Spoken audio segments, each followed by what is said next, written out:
Assalamualaikum warahmatullahi wabarakatuh.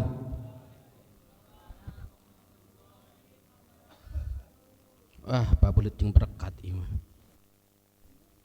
Bismillahirrahmanirrahim. Alhamdulillahilladzi ahallan nikah wa harrama alaina ifah. Wassalatu wassalamu ala rasulillah Sayyidina Muhammad ibn Abdillah wa ala alihi wa sahbihi wa man tabi'ahum bi ihsanin ila yaumil qiyamah.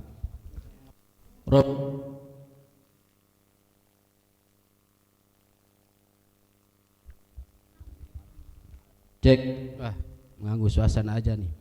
Rabbi sahri sadri wa yassirli amri wahlul 'uqdatam min lisani yafqahu qawli. Amma ba'du, qala Allah ta'ala fil Qur'anil Karim, a'udzu billahi minasy syaithanir rajim. Wa min ayatihi an khalaqalakum min anfusikum azwajan litaskunu ilaiha wa ja'ala bainakum mawaddatan wa rahmah. Inna fi dzalika laayatin liqaumin yatafakkarun. Wa qala aidan fi ayatil ukhra wala taqrabuz zina innahu kana fahishatan wa sa'a sabila. Wa qala Rasulullah sallallahu alaihi wasallam an-nikahu sunnati faman raghiba anhu falaisa minni. Wa qala aidan tanakahu tanassalu fa inni mukasyiru bikum al-umam yaumal qiyamah. Al-hadis sadaqallahul azim wa sadaqa rasuluhun nabiyul karim wa nahnu ala dzalika minasyahidin wassakirin walhamdulillahi rabbil alamin. Udah beres itunya, konsumsinya ya, sambil dinikmatin. Tenang, saya nggak liatin semangka mulu nih. Kesini belum ada semangkanya tuh, mana air putih doang, jong. Yang kami hormati keluarga besar Bapak Sutoyo sekeluarga, yang kami hormati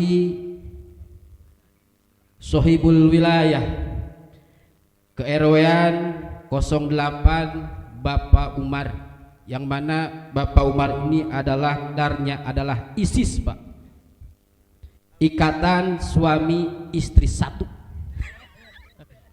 Yang kami hormati, mudah-mudahan ya, nanti setelah ini kita ngomong di belakang Pak Umar. Yang kami hormati aparatur wilayah Bapak RT 01 Bapak Eko, yang semakin hari semakin takwa, takut sama istri yang tua. Jadi ini dua orang ini gak mau nyandung nih. Yang kami hormati para kesepuhan di lingkungan RW 08, yang juga kami hormati Al-Mukarram wal Muhtaram Al-Ustadz Urip Ilham Sirraja Berkat.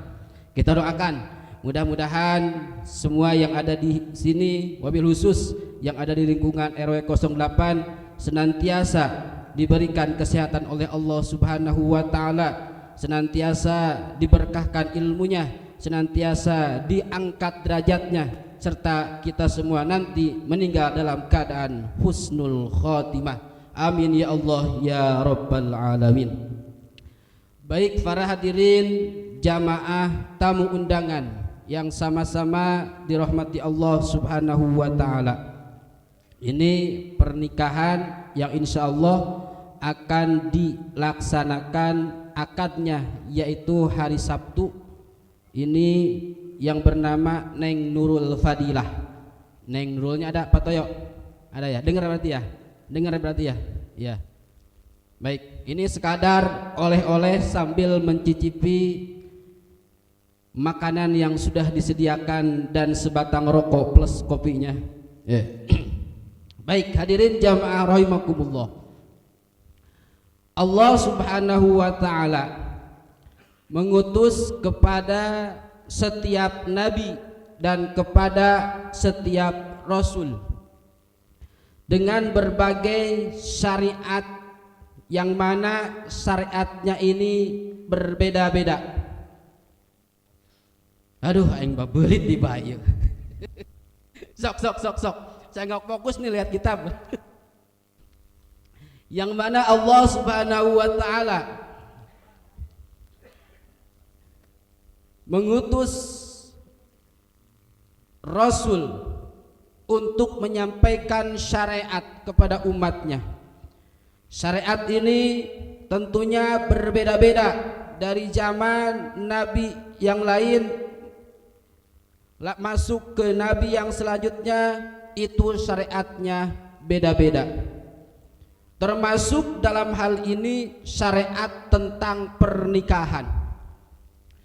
Tentu pernikahan ini salah satu yang sakral, yang tadinya haram menjadi halal, yang tadinya tidak boleh menjadi boleh, yang tadinya tidak enak menjadi enak. Itulah nikah. Allah Subhanahu wa taala mensyariatkan pernikahan. Yang pertama kali Allah syariatkan nikah itu kepada Kanjeng Nabi Adam alaihissalam beserta ibunda Siti Hawa di surga. Turun Kanjeng Nabi Adam ke dunia bersama Siti Hawa.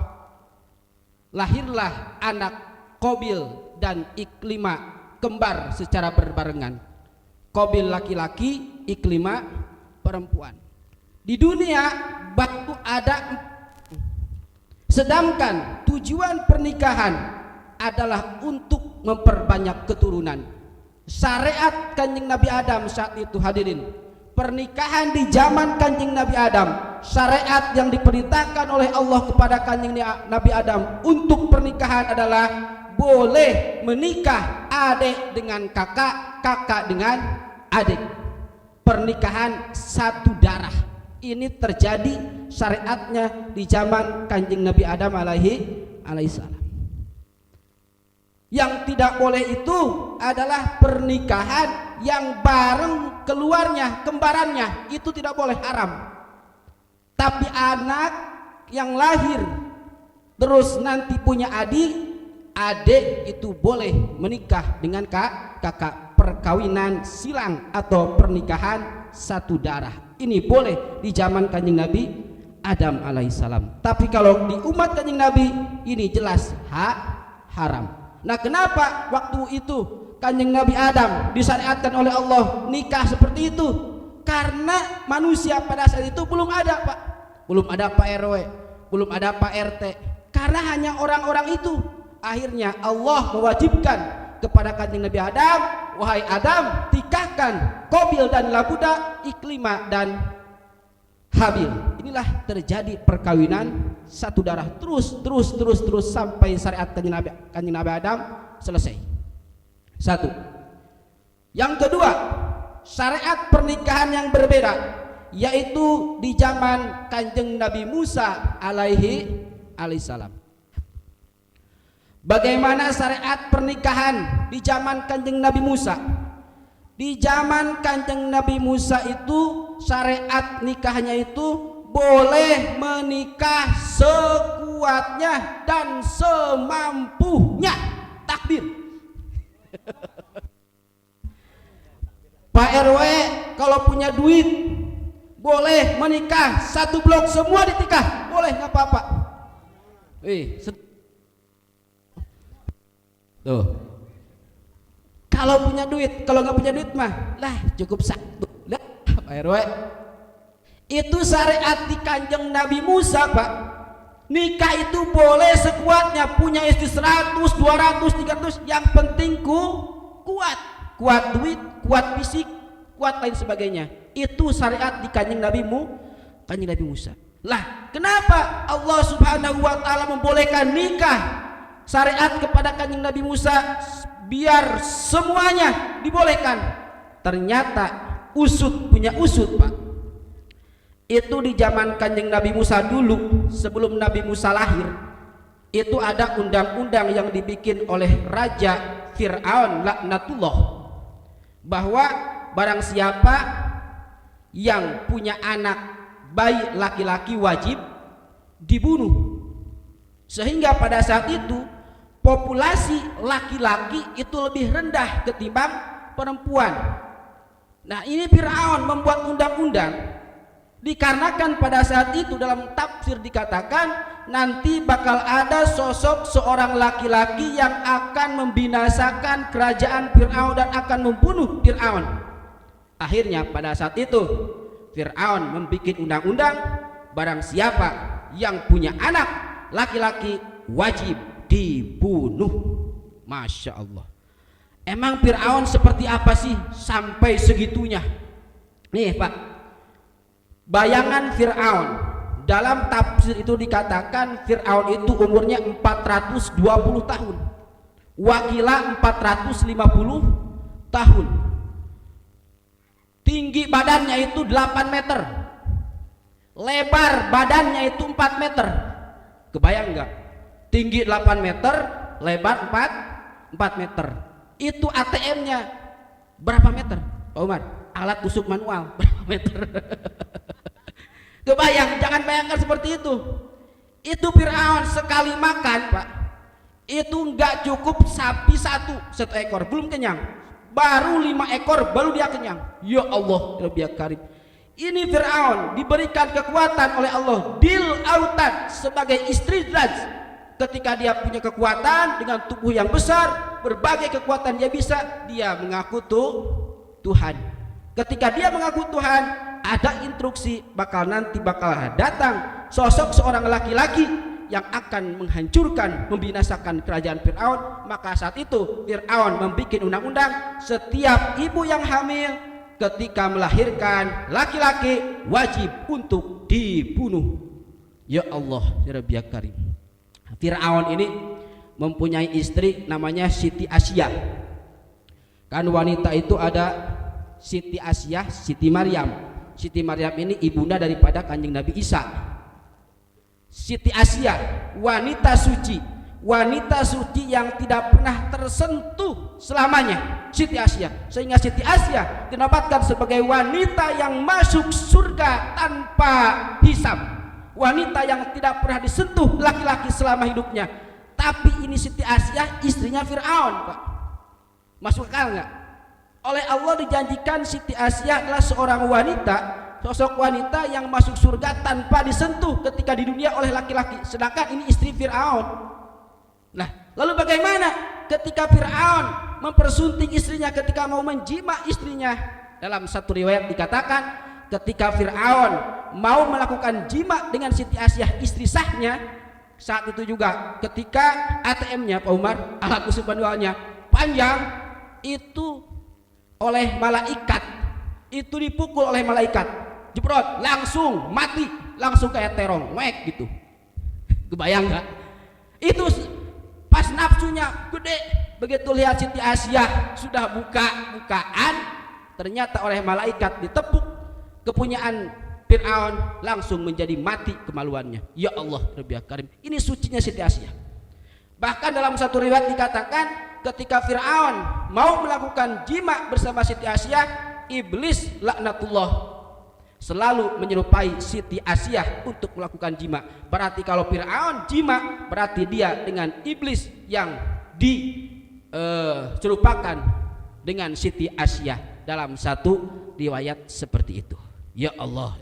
Makanya Fir'aun punya dasar bahwa dia mengaku Tuhan dil autad. Dalam Al-Quran dikatakan dia punya kekuatan lebih hebat, lebih gagah, umurnya ratusan tahun, tapi tidak bisa untuk kita tiru. Nah, maka disinilah ketika Kanjeng Nabi Musa diangkat oleh Allah menjadi Rasul, syariat Kanjeng Nabi Musa boleh pernikahan, boleh nikah seorang laki-laki kepada wanita semaunya dan sekuatnya. Untuk apa? Popularitas umat menjadi masuk Islam, supaya memperbanyak umat, Pak, tujuannya. Jelas di Kanjeng Nabi Musa alasannya? Ya.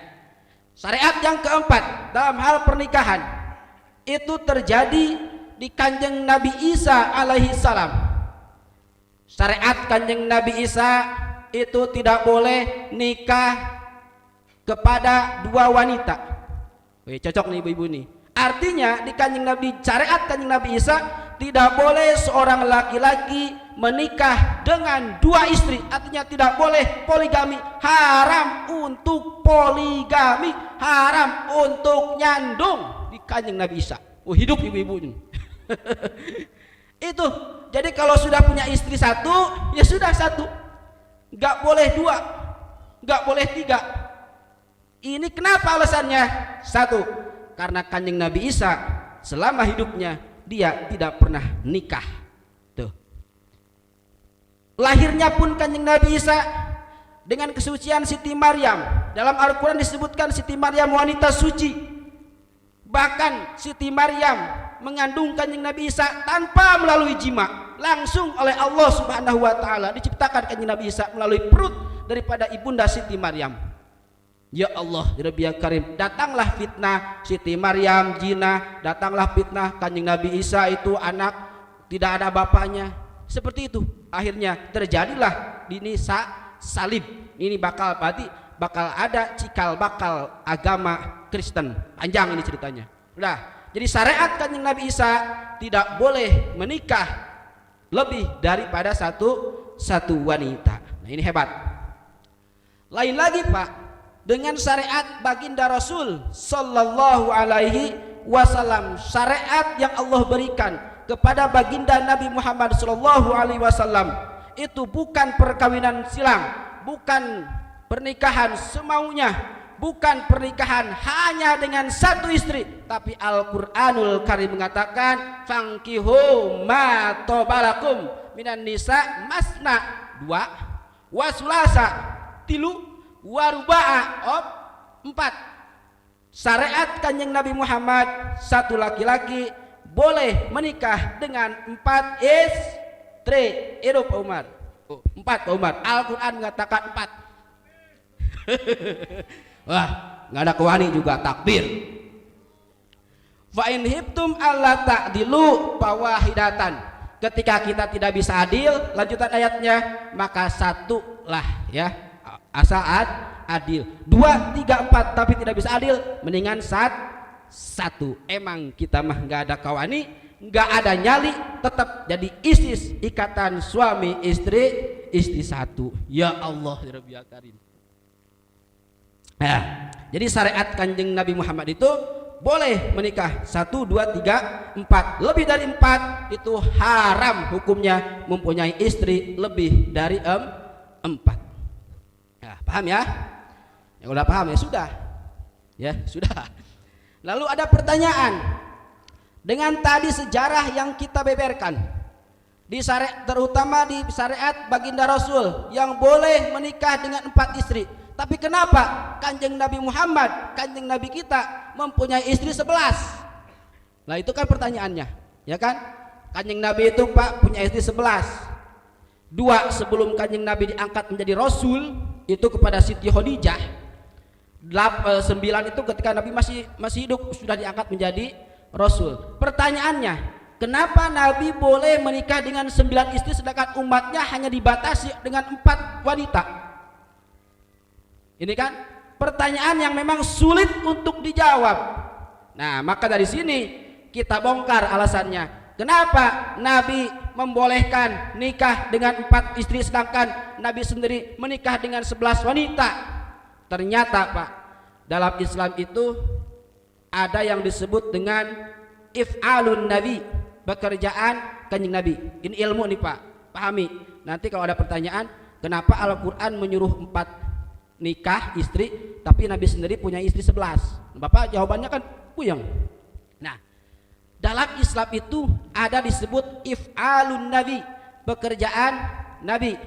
Pekerjaan Nabi ini kebagi, ada jibiliyu, ada kurbah. Kebagi 2, ada jibiliyu, ada kurbah. Pekerjaan Nabi yang disebut dengan jibiliyu adalah pekerjaan yang berbangsa watak, Pak. Watak. Jadi kita bentar-bentar nih, ayo kita ikuti sunnah Nabi. Kita wajib mengikuti sunnah Nabi. Sunnah yang mana, woi? Sunnah yang mesti diikutin. Sunnah Nabi itu kebagi dua, ada jibiliyu, ada kurbah. Ente paham nggak jibiliyu apa? Ente paham nggak kurbah itu apa? Bentar-bentar, ayo kita kembali ke Quran dan hadis. Ayo kita kembali harus mengikuti sunnah Nabi. Sunnah Nabi yang mana? Aing mah ada jibiliyu, ada kurbah. Paham itu? Yang disebut dengan pekerjaan Nabi, jibiliyu, watak, dan pekerjaan kanjeng Nabi yang berbangsa watak. Watak itu seperti apa? Bagaimana cara Nabi duduk, bagaimana cara Nabi berjalan, bagaimana cara Nabi tidur, itu disebut jibiliyu, watak daripada kanjeng Nabi. Nah, watak ini tidak wajib kita turuti. Artinya jalannya kita sama jalan Nabi karena berbentuk jibiliyu gak mesti sama. Nabi jalannya gini-gini, Nabi mandinya gini-gini. Kita nggak mesti sama, walaupun kita nggak sama dengan kanjeng Nabi. Jalan, tidur, duduk itu nggak akan dosa. Itu nggak bakal dosa, karena itu bangsa jibiliyu watak kanjeng Nabi. Kanjeng Nabi punya suara bagus, ketika melantunkan Al-Quran semua akan tertidur, terlelap menikmati keindahan suara baginda Rasul. Kita yang punya suara jelek dosa kalau nggak punya suara bagus, bener. Itu jibiliyu. Nah, ngajinya jangan sampai sini, ngajinya sampai planet Pluto. Ya Allah, ya Rabbi ya Karim. Itu jibiliyu, Pak. Jadi kita watak dengan kanjeng Nabi walaupun gak sama, itu gak akan dosa. Gak akan dosa karena itu bangsa jibiliyu. Ada lagi yang kedua, if'alun Nabi itu kurbah. Apa itu kurbah? Kurbah kebagi. Ada kurbah yang disebut dengan bersamaan antara Nabi dan umat, itu disebut kurbah. Pekerjaan yang dilaksanakan oleh Nabi, pekerjaan yang dilakukan oleh kanjeng Nabi beserta umatnya dengan bahasa perintah. Seperti apa?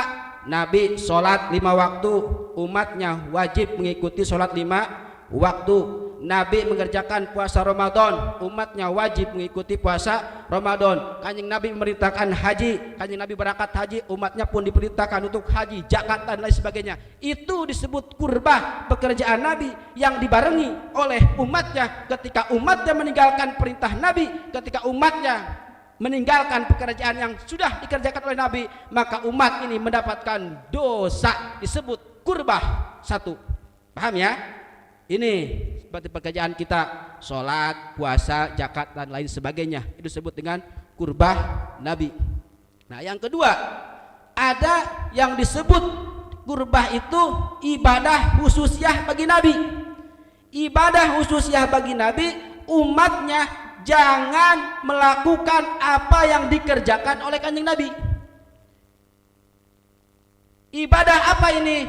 Yang pertama, Nabi diwajibkan oleh Allah, wa minal laili fatahajjad bihi nafilatalak. Tahajud bagi Nabi menjadi wajib. Itu ibadah khususiyah bagi Nabi. Sedangkan bagi umatnya hanya sunat. Terus ibadah yang khususiyah bagi Nabi adalah Nabi menikah dengan 11 wanita, tapi umatnya tidak boleh menikah lebih dari 4 wanita. Ini disebut dengan kurbah khususiyah bin Nabi, khusus bagi Nabi saja, gak boleh dengan umatnya. Mentang-mentang kita, wajib dong kita nurut kepada kanjeng Nabi, nikah pun harus dengan 11 wanita. Wah, bawa ke grogol, rantai, kurung. Itu 11 itu khusus bagi Nabi, Pak, bukan dengan umat-umatnya, hanya dengan 4 wanita saja. Itulah kurbah Nabi. Ada yang khusus ya bagi Nabi, ada khusus bagi Nabi, dan khusus bagi umatnya. Itulah terutama dalam bab pernikahan. Jadi jelas sekarang tujuan kanjeng Nabi memerintahkan kepada umat untuk melaksanakan ibadah nikah hanya dengan 4, tapi Nabi hanya dengan 11. Itu adalah kurbah bagi Nabi, kurbah khusus bagi kanjeng Nabi Sallallahu Alaihi Wasallam. Nah, dengan adanya pernikahan, hadirin, bahwa jelas Allah Subhanahu Wa Taala memerintahkan kepada umat kanjeng Nabi untuk menikah. Bahkan kata kanjeng Nabi sendiri, barang siapa yang tidak menikah, maka dia bukan termasuk umatku. Nikah adalah sebagian sunatku, tapi barang siapa yang tidak menikah berarti dia bukan golongan umatku. Tapi di sini nikahnya hanya disebutkan 1 kali, bukan 2 kali, bukan nyandung Pak RW ya, bukan nyandung. Hadirin jamaah rahimakumullah.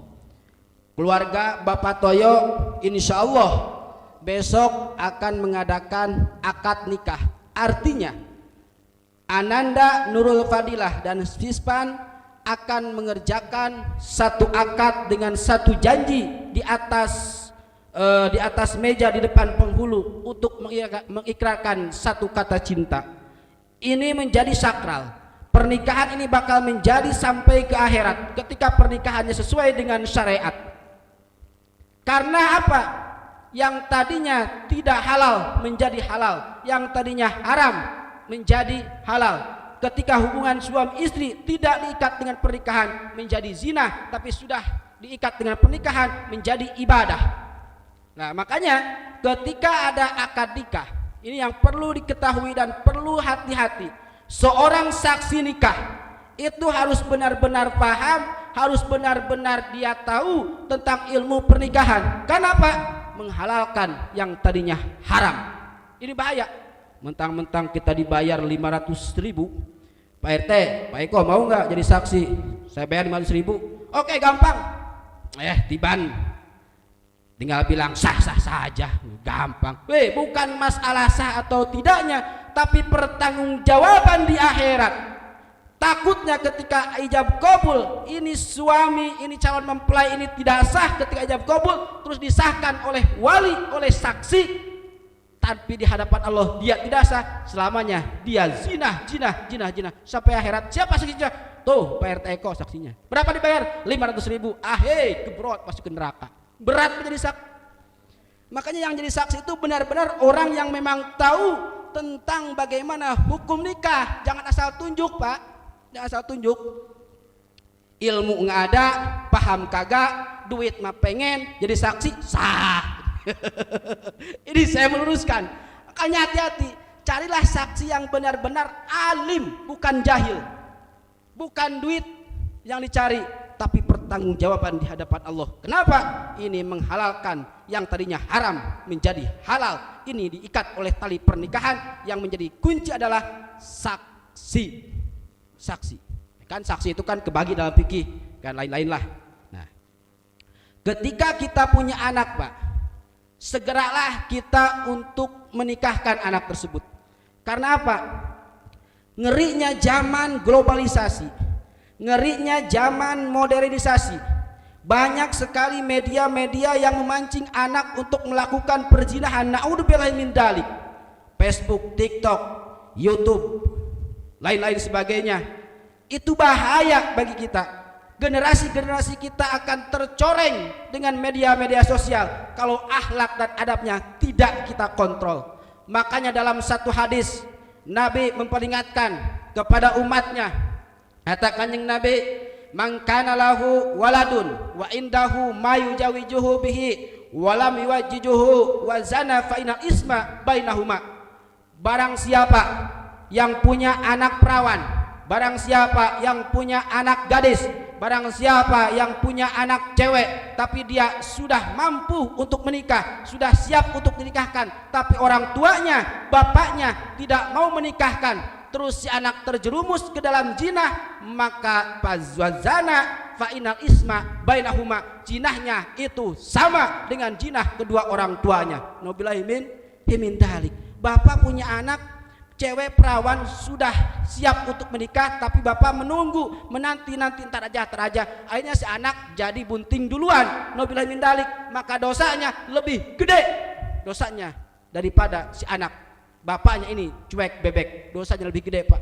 Makanya ngeri kalau kita punya anak cewek, ngeri kalau nggak cepat-cepat dinikahin. Alhamdulillah Bapak Toyo sekeluarga besok akan menikahkan anaknya. Ini luar biasa. Berarti Pak Toyo sudah terbebas dari pertanggungjawaban. Alhamdulillahirabbil alamin. Nah, ini mah sekadar oleh-oleh, Pak. Sekadar oleh-oleh buat kita semua. Dengan adanya riungan ini, yuk kita niatkan. Ini Neng Nurul Bapak toyo sekeluarga niatkan tujuan nikah ini. Satu, niat mengikuti sunnah Rasul. Ya Allah, saya mengadakan walimah. Ya Allah, saya menikahkan anak ini. Tujuannya untuk mengikuti sunnahmu. Mudah-mudahan dengan adanya nikah ini Pak Toyo sekeluarga mendapatkan syafaat Rasulullah Shallallahu Alaihi Wasallam. Yang kedua, Pak Toyo, Neng Nurul niatkan niat nikah itu supaya memperbanyak turunan. Dengan memperbanyak turunan, insya Allah bakal menjadi penolong bagi kita semua yang ada di atasnya, kakeknya, lain sebagainya, menjadi penolong. Karena nanti dari cicit bakal ada rasa rasa kekeluargaan. Nanti ketika kita wafat, Pak Toyo wafat, terus anak kita doain, cucu kita doain. Inilah tujuan nikah, supaya memperbanyak turunan. Nah, dan pahala ibadah yang sudah menikah itu luar biasa ketimbang orang-orang yang belum menikah. Makanya malam hari ini sebelum saya tutup ada oleh-oleh nih. Oleh-oleh daripada kita bengong nanti pulang bawa berkat, bawa oleh-oleh nih. Cukup 4 nih. Oleh-oleh buat kita semua yang sudah menikah. 4 oleh-oleh ini bagi kita yang belum menikah ini boleh dibawa pulang ya. Yang pertama, ini oleh-olehnya nih. Kata Kanjeng Nabi, arba'un min sya'adatil mar'i antakuna zaujatuhu sholihah.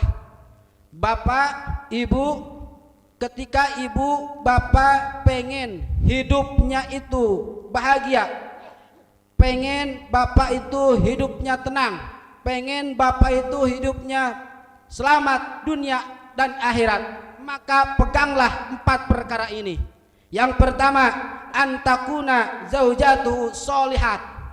Yang pertama, ketika kita pengen hidup bahagia, 1, kita harus punya istri yang solihah. Nah itu, Neng Nurul, jadilah engkau wanita yang solihah. Jadilah engkau istri yang solihah ketika nanti sudah dipinang. Ketika kita mempunyai istri solihah, hidup kita akan bahagia di dunia wal akhirah.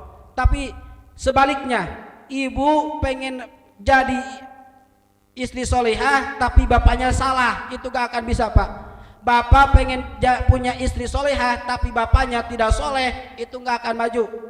Berarti harus dua-duanya seimbang. Kalau ibu bapak pengen punya suami soleh, bapak pengen punya istri solehah, bapaknya harus soleh terlebih dahulu. Bukan si soleh tukang uduk, bapaknya harus soleh dahulu.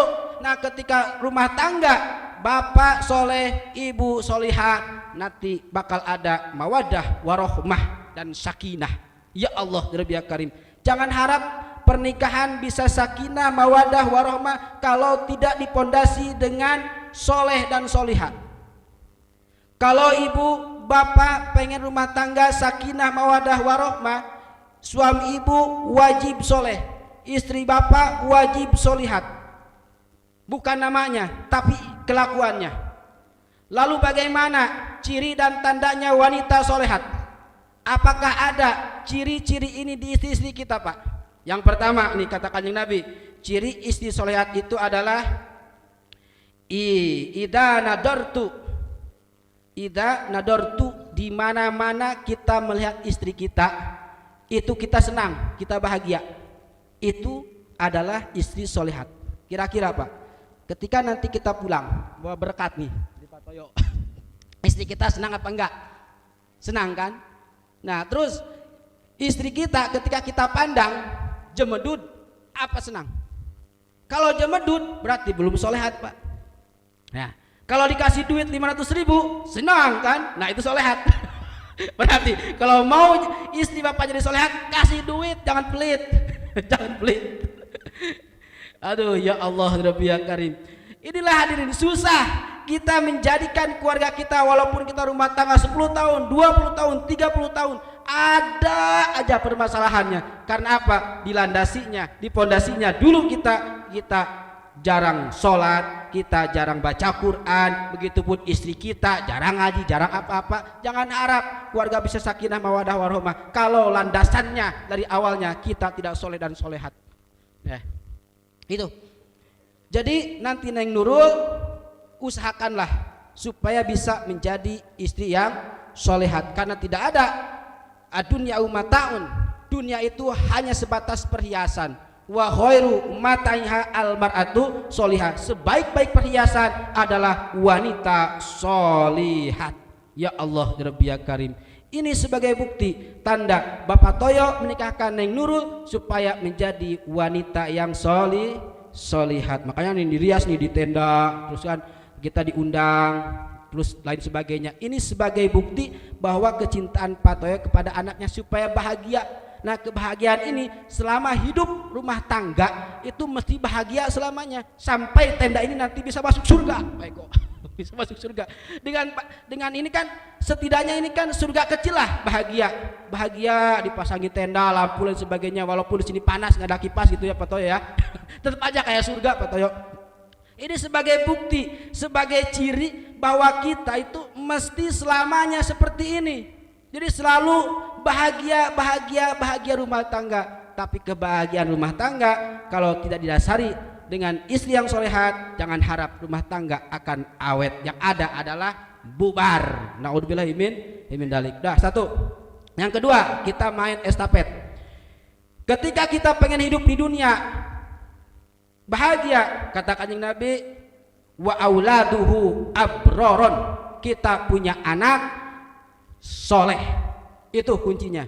Ketika kita pengen hidup bahagia, harus mempunyai anak yang soleh dan solihat. Ketika kita punya anak soleh, solihat, insya Allah hidup kita akan tenang, hidup kita akan bahagia di dunia wal akhirah. Anak adalah aset, anak adalah celengan, anak adalah suatu kebahagiaan bagi kita. Ketika kita sudah wafat, tergeletak di alam kubur, ditinggalkan oleh anak dan istri, ada anak ngirim Fatihah, ada anak ngirim doa. Ya Allah ya Karim, bahagianya kita mendapatkan doa dari seorang anak. Ketika di alam kubur tidak ada lagi yang bisa kita harapkan. Kal gorkil mugawis, laksana seperti orang tenggelam di tengah lautan. Kita nggak butuh harta, kita nggak butuh jabatan. Yang kita butuhkan hanya setetes doa. Doa siapa? Waladun soleh, anak yang soleh. Anak yang soleh, doanya akan terus mengalir kepada orang tua. Jadilah anak-anak yang soleh. Cuman mendidik anak kita supaya soleh,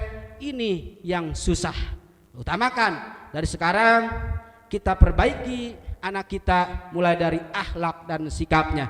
Zaman sekarang susah mendidik anak soleh, tapi gampang mendidik anak yang bandel menjadi soleh, tergantung bagaimana kadar orang tua. Kalau kita punya anak soleh, insya Allah bahagia. Kalau kita punya anak salah, insya Allah kita rugi. Artinya ketika anak masih kecil, masukkan ke pondok pesantren yang benar-benar jelas sanad keilmuannya. Jangan sampai kita salah memasukkan ke pondok pesantren yang tidak karuhan sanadnya. Naudzubillah min dalik. Keluar dari pondok pesantren, dia punya ilmu, dia punya adab, insya Allah ini anak bakal menjadi anak yang bisa menolong kita nanti di alam kubur. Amin ya robbal alamin. Yang kedua, anak soleh menjadi kunci kebahagiaan bagi kita. Yang ketiga adalah waholatuhu solihin, bergaul, bercampur kita dengan orang-orang soleh. Ini menjadi suatu kebahagiaan bagi kita. Kita punya tetangga soleh, punya kerabat soleh, berbarengan dengan orang-orang soleh, bergaul dengan orang-orang ahli ibadah, tentu ini bakal menjadi suatu keuntungan bagi kita. Tapi sebaliknya, kita bergaul dengan orang-orang salah di pabrik, kita bergaul dengan orang yang tidak pernah sholat, makan, main, slot dan lain sebagainya, pasti kita akan kebawa salah. Tapi sebaliknya, kalaupun kita tidak pernah ngaji, kita tidak pernah masuk pondok pesantren, kita tidak pernah masuk ke koboh, tapi kita selalu bareng dengan orang-orang soleh, orang-orang yang pernah mondok, insya Allah kita akan kebawa keberkahannya, keberkahan nyoret, keberkahan baca Quran, itu akan terasa kolbu yang merasakan. Inilah luar biasa. Makanya jangan salah untuk memilih teman, jangan salah bergaul, karena salah bergaul bisa nanti kita terdampar ke jurang maksiat. Tapi sekarang Pak, susahnya bagaimana? Kita bergaul dengan orang-orang salah itu gampang. Bapak masuk bar, Bapak masuk tempat maksiat gampang, banyak teman, gampang.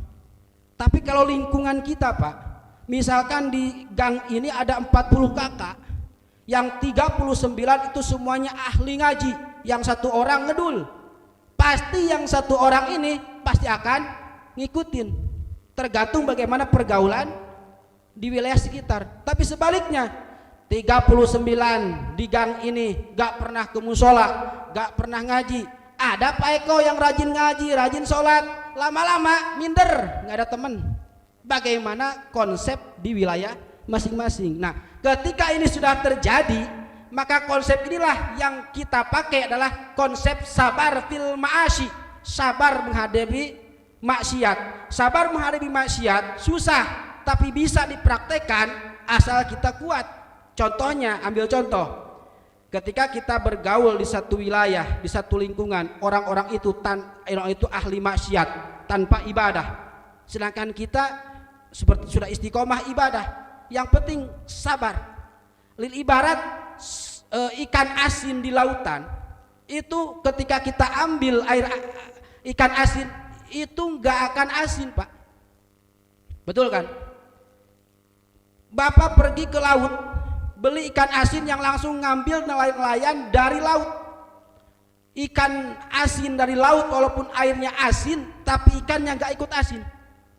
Hebat. Ini konsep hidup kita. Ketika kita bergaul dengan orang-orang salah, ketika bergaul dengan orang-orang maksiat, tetap kita mesti sabar. Laksana seperti ikan yang ada di dalam lautan, dia hidup di air asin, ketika diangkat dia tidak asin. Inilah konsep yang luar biasa. Masya Allah. Yang keempat, yang terakhir nih, ketika kita pengen hidup bahagia, yang keempat adalah wa ayyakuna rizquhu fi baladihi.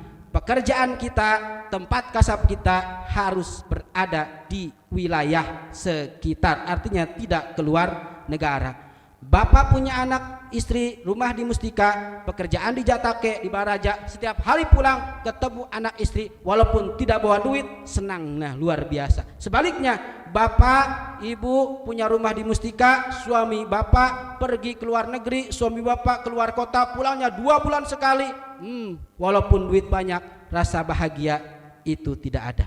Walaupun kita hidup sederhana, tapi setiap hari kita bisa memandang anak istri ini menjadi kebahagiaan bagi tersendiri, yaitu wa ayyakuna rizquhu fi baladihi.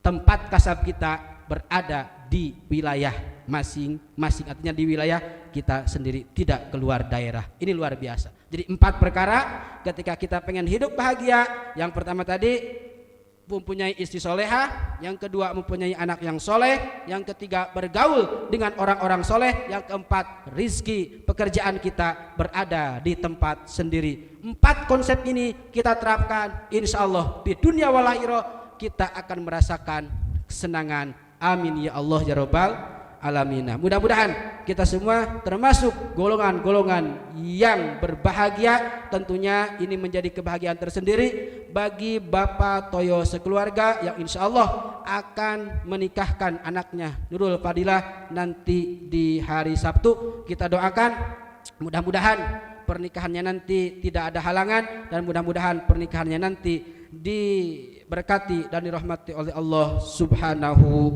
wa ta'ala. Bi barakati yaumil Quran. Al-Fatihah.